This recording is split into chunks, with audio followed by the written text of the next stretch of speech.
Sibukkan diri dengan amal soleh yang antum akan tinggalkan nanti. Karena ini penting di sini. Sibukkan diri dengan amal soleh, maka dosa akan kita tinggalkan. Kalau ini terjadi, akan terjadi banyak karamah. Sebagian ulama menyusun ada beberapa tingkatan karamah itu. Yang pertama, yang umumnya datang kalau orang itu memaksakan diri dalam ibadah, mengerjakan yang wajib dan sunnah, meninggalkan yang haram dan makruh, maka dia akan sering melihat, dia akan sering merasakan firasatul mu'min. Yang kata dalam hadis Nabi SAW, kata Nabi SAW, firasatul mu'min benar.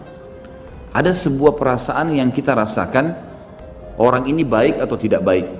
Jadi ini bisa dibedain ya dengan sesuatu kalau antum belum dekat sama Allah, itu berarti belum tentu benar, bisa dari syaitan, sangka buruk. Tapi kalau seseorang sudah paksain diri, sudah jadwal ibadah tadi, antum bisa merasa orang ini mau niat jahat atau ini orang yang mau baik sama kita. Tapi konsekuensi ini dulu nih, kalau sudah terpenuhi ini baru. Kalau tidak, masih antum Senin Kamis masih jalan. Ada orang sholat 5 waktu, ya ikhwah banyak, tapi nggak pernah puasa Senin Kamis. Entah kenapa, apa udurnya nggak tahu. Mau tunggu mungkin mati, malaikat maut datang baru puasa, Allahu a'lam. Gak ada alasan sama sekali. Kerja, semua orang kerja.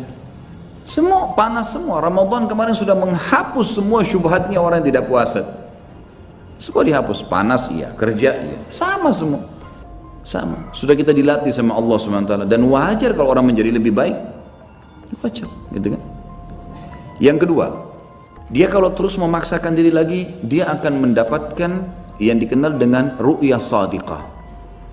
Ru'yah sadiqah ini, sebagian ulama, tentu tidak semua, mengatakan diambil dari sabda Nabi SAW, mimpi yang benar dari seorang mukmin atau ru'yah sadiqah adalah cabang dari 40 cabang kemukjizatan Nabi. Dalam hadis lain dikatakan tidak tertinggal lagi sesuatu yang benar menjelang hari kiamat kecuali mimpi yang benar dari orang mukmin. Misal antum mau pergi umroh atau mau pergi haji, mimpi lihat Ka'bah. Ada orang tua kita mau datang silaturahim, kita mimpi beliau datang, gitu kan? Banyak hal yang diperlihatkan oleh Allah SWT, mimpi. Dan mimpi itu berita gembira, membuat orang mukmin ini senang.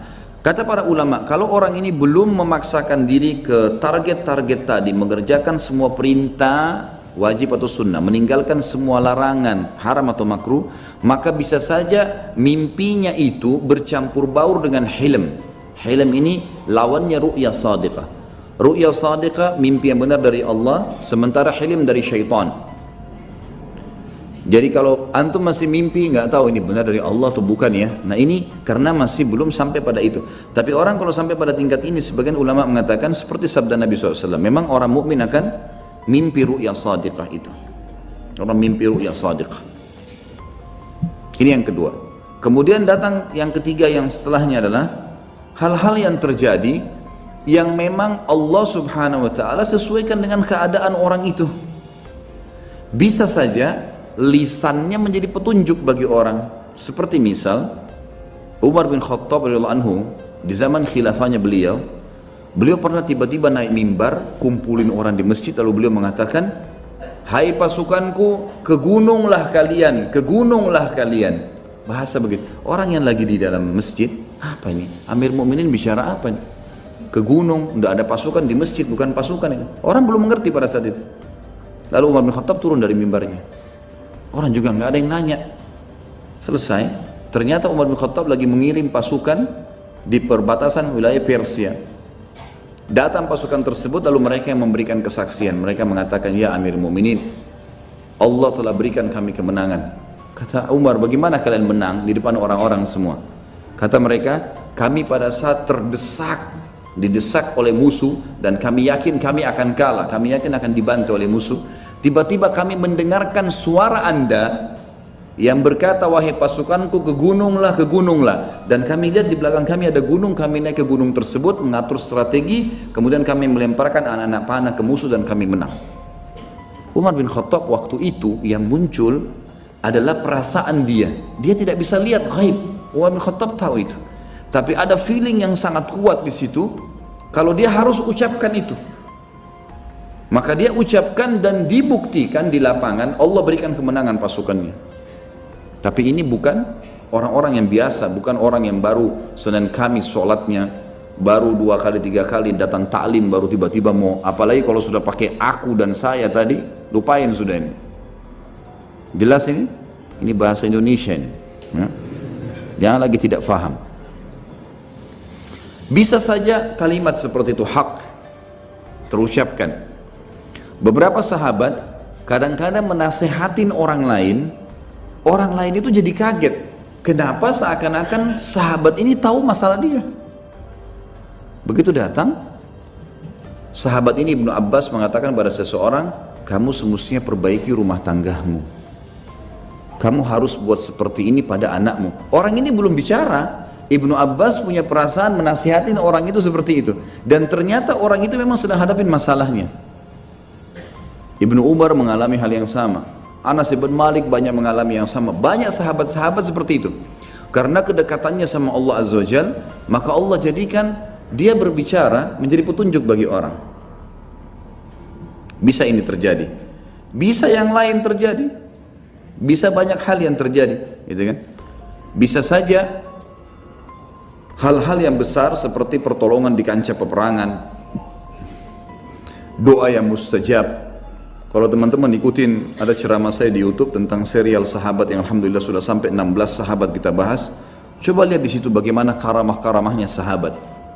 Sa'ad bin Abi Waqqas yang lagi luka parah di perang lawan Persia, 30.000 orang melawan 240.000 orang. Menang dalam peperangan. Beliau sampai dipikul naik ke atas gunung, lalu beliau dari atas gunung memberikan instruksi. Dari gunung menuju ke bawah ada 25 orang, itu yang menyampaikan lisannya Sa'ad kepada pasukan. Dari jauh, serang sisi kanan, lakukan ini, lakukan itu, dan menang. Jadi Allah berikan kemenangan di tangannya dia, padahal sebenarnya jumlahnya sedikit. Waktu sudah sampai di Madain, ibu kotanya Persia, ada satu sungai khusus itu dibuat jalurnya oleh Persia untuk melindungi Madain, ibu kotanya Persia.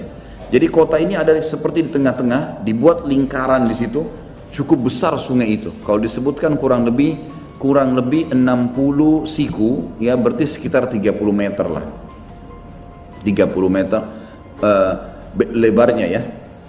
Dan ini sulit untuk dilewatin pada zaman itu. Manusia susah lewatin 30 meter sungai itu, susah sekali dilewatin.